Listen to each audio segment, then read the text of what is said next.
Bueno, bienvenidos nuevamente la gente de objetos. Vamos a ver otro ejemplo más sobre anotaciones, reflection, inyección de código, inyección de referencias.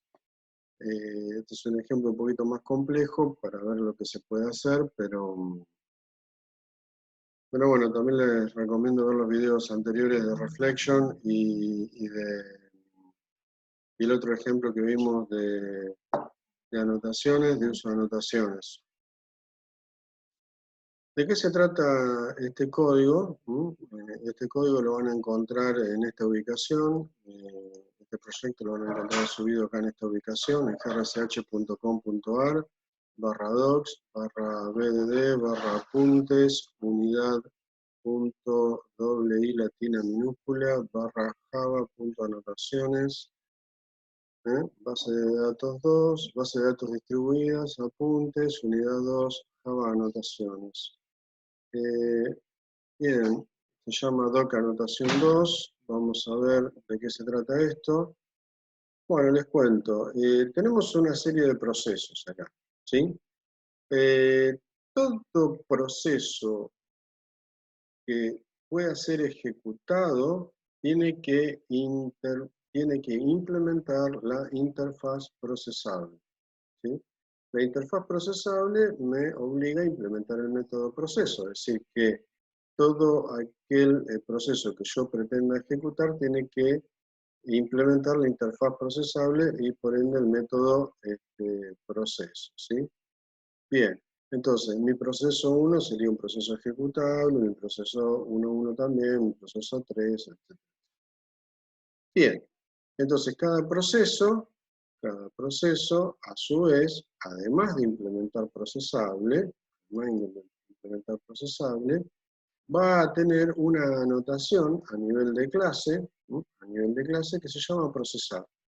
Esa anotación tiene tres parámetros, máximo tres parámetros, y puede definir cuál va a ser el archivo de entrada, cuál va a ser el archivo de salida y cuál sería el archivo de error. Es decir, que en definitiva, la anotación procesar lo que hace es redirigir el estándar input, el estándar output y el estándar error. Es decir, va a redirigir el system.in, el system.out y el system.err.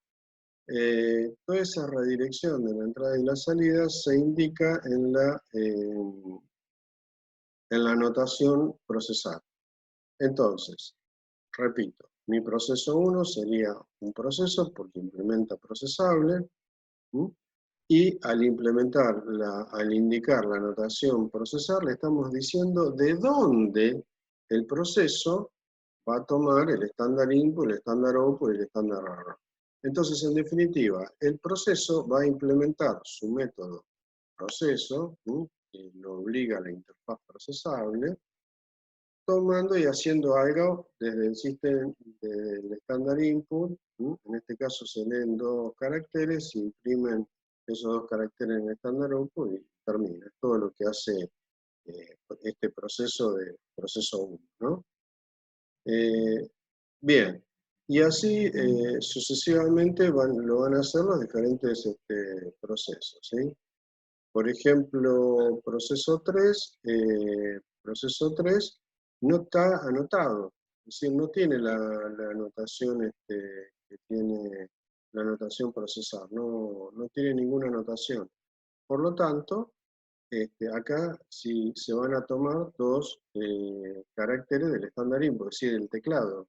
Es decir, no hay ningún tipo de redirección. En este caso, si no se anota nada, lo que se va a hacer es no redirigir nada. Por lo tanto, el estándar input será siendo el teclado y el estándar output seguirá siendo la pantalla, ¿sí? Así que proceso 3 va a pedir dos caracteres, dos teclas ahí, dos caracteres por teclado y los va a imprimir en la pantalla. Eso es lo que haría el proceso 3. Sigamos viendo el proyecto este. Después tenemos cualquiera es una clase cualquiera vacía que no tiene ni hace absolutamente nada. Es decir, no implementa la interfaz procesable ni tampoco está anotada. Proceso 2 es otro que está por acá dando vueltas. está anotado, tiene la anotación, pero no implementa, la interfaz procesable. Con lo cual, como pueden ver ustedes acá, nada, no tiene el método proceso. Bien. Entonces, esas son diferentes, perdón, este es el proyecto, son diferentes situaciones en donde mi proceso 2 no es algo válido, cualquiera tampoco no es algo válido, no es completo. Proceso 1.1, ojo, acá hay una relación de herencia, es decir, hereda todo lo que hace proceso 1, ¿sí? Con lo cual este proceso es absolutamente válido, y a su vez tiene redirigida la entrada, ¿sí? Entonces acá también podemos aprovechar una situación de herencia para heredar nuevos procesos a partir de otros, y simplemente si yo quiero hacer lo mismo, pero lo único que lo quiero hacer es con diferentes sets de archivos, podría heredar de un proceso que ya tengo implementado y cambiar simplemente el texto de la anotación. Bien, por último, la anotación procesar. La anotación procesar, este es un ejemplo donde la anotación procesar tiene 3 argumentos, tiene 3 parámetros, que es archivo de entrada, archivo de salida y archivo de error. Se definen de esta manera. El archivo de entrada, los 3 son de tipo string, indicando el archivo, por defecto valen un string vacío.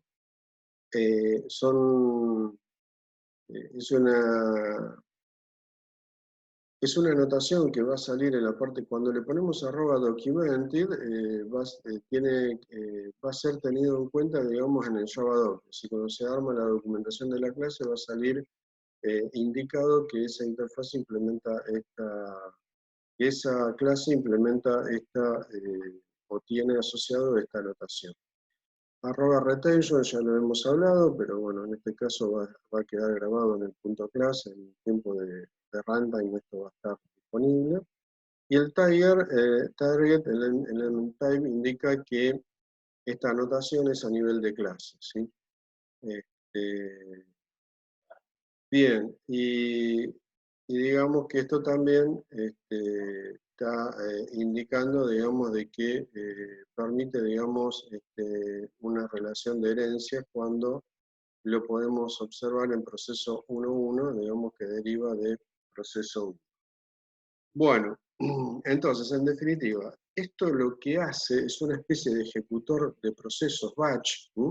Java va a tirar un proceso detrás del otro, batch, a partir de la clase test_hago_proceso. Test_hago_proceso lo que va a hacer es invocar a hago_proceso y le voy a pasar los nombres de las clases que pretendo ejecutar. Por supuesto que hay clases que van a poder ser ejecutadas y otras que no. Por ejemplo, cualquiera no puede ser ejecutada. De momento ya lo hemos comentado antes. ¿Por qué? O por qué no, porque digamos no implementa la interfaz procesable. Entonces, en definitiva, el método estático hago_proceso, de la clase hago_proceso, lo que va a tener que hacer es chequear que se cumplan todos los requisitos para poder ejecutar el proceso. Y antes de lanzar la ejecución del proceso, va a tener que analizar si está anotado o no ese proceso, y en el caso de que esté anotado, hacer las redirecciones de la entrada, la salida y del error estándar que correspondan acorde con los atributos que tiene cargado la anotación. Eso es todo lo que hace este proyecto. Así que el código pesado, el código más complejo, obviamente está aquí, en hago_proceso, ¿sí? Dentro de hago_proceso tenemos la clase hago_proceso, y el método estático hago_proceso tiene un conjunto, un arreglo de string de nombres, de clases, de procesos a procesar. Eso es lo que tenía adentro. Si a procesar es nulo, obviamente no hago nada, y hago un for para cada uno de los elementos que tenga el arreglo, es decir, en ese class tengo un nombre string de la clase, y acá utilizo class forName, el método estático forName de la clase class para cargar la clase y obtener una referencia de tipo class C. Entonces, a partir de la clase C voy a aplicar reflection, ¿sí? Entonces, lo primero que voy a hacer es indicar si implementa o no la interfaz procesable. Eso lo voy a hacer obteniendo todas las interfaces de la clase y tengo un flag que se llama implementa procesable. Cuando implementa procesable sea verdadero, significa que implementa la clase procesable. Cuando sea falso, obviamente no lo va a implementar, ¿sí? Bien.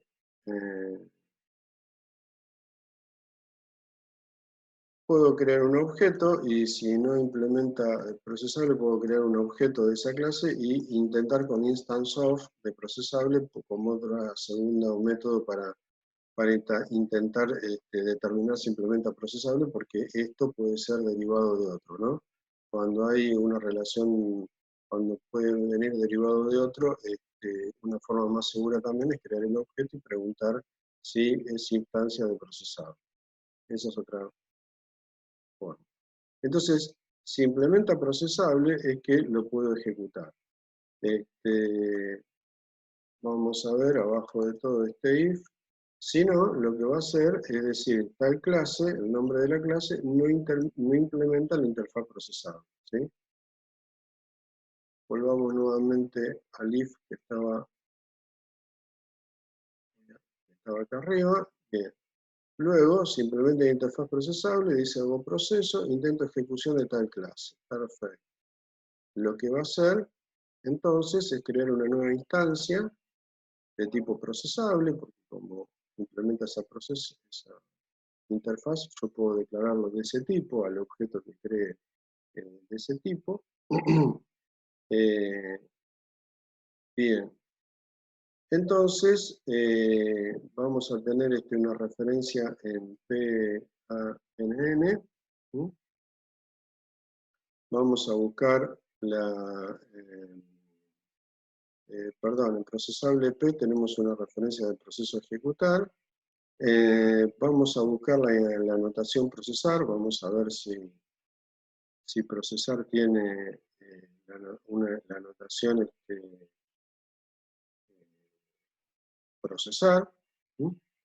Y en caso de que tuviese la notación procesar, vamos a ver los atributos, archivo de entrada, archivo de salida, archivo de error, si realmente tienen cargado algo, si no son string vacíos, significa que tengo que redirigir la entrada, la salida y el error estándar, ¿no? Para eso también tenemos tres flags, que en un primer momento los tres están en falso, y si tuvieran como máximo los tres indicados, pasarían a estar los tres en verdadero, ¿sí? Entonces, en función de los flags, lo que voy a hacer es redirigir la entrada, ¿sí? Redirigir la entrada, redirigir la salida o redirigir el error estándar, ¿sí? Una vez que hice las redirecciones que me indique los atributos de la notación, voy a ejecutar a proceso, ¿sí? Entonces después lo único que voy a hacer es volver a restablecer las redirecciones para dejar todo el sistema correctamente para la próxima ejecución del próximo proceso. Eso es todo lo que se hace.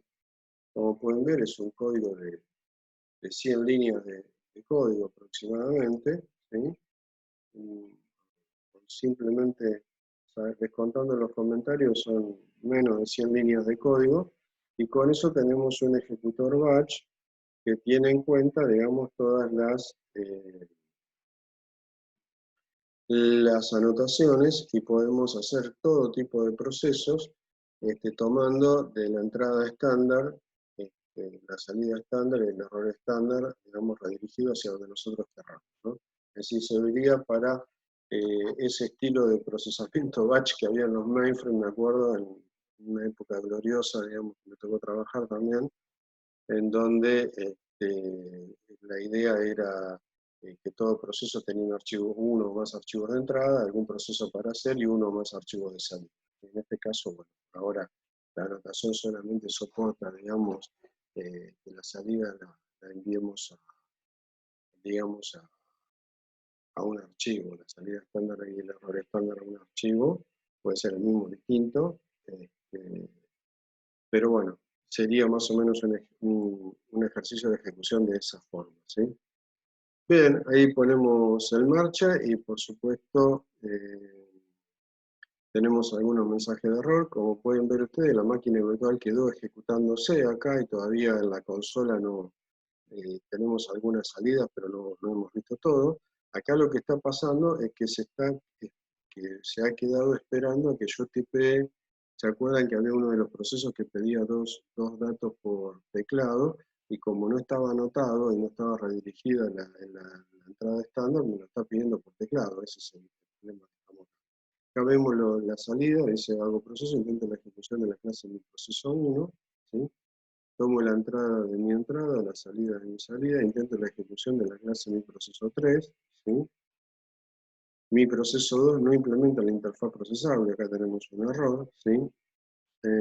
Mi proceso, hago proceso, envío error a mi error, txt, ¿sí?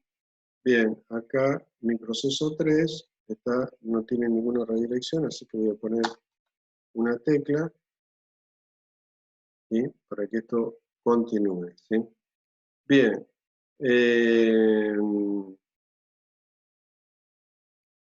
Y acá podemos ver la clase heredada, mi proceso 11, que también lo puede ejecutar, y que está tomando, es decir, me está tomando la redirección que mi proceso 11 tiene indicado en la anotación, pero a su vez está heredando el método proceso, digamos, de la superclase de quien deriva, ¿sí?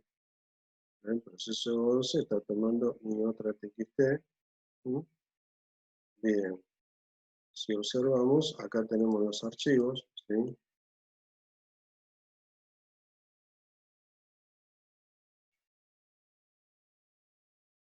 Los archivos de entrada, ¿sí? Algunos archivos de salida que hemos indicado con las anotaciones. Bien, repetimos entonces la ubicación de este proyecto, ¿sí? También aquí en esta otra ubicación voy a cargar algunos otros voy a comprimir y cargar algunos de estos proyectos que se mencionan en los videos estos que estoy haciendo, como para que puedan bajar el código y probarlos, modificarlos, jugar un poco con esto y aprender o entender un poco más de qué se trata todo este tema de anotaciones, de reflection, inyecciones de dependencia y demás, que uno usa habitualmente en Enterprise Edition y dice, bueno, ¿de dónde viene todo esto? ¿Qué es mágico Java? ¿Cómo logra Java hacer todo esto? Bueno, con códigos similares a esto como los que estoy indicando acá en estos videos. Bueno, estimados, muchísimas gracias y nos vemos en la próxima.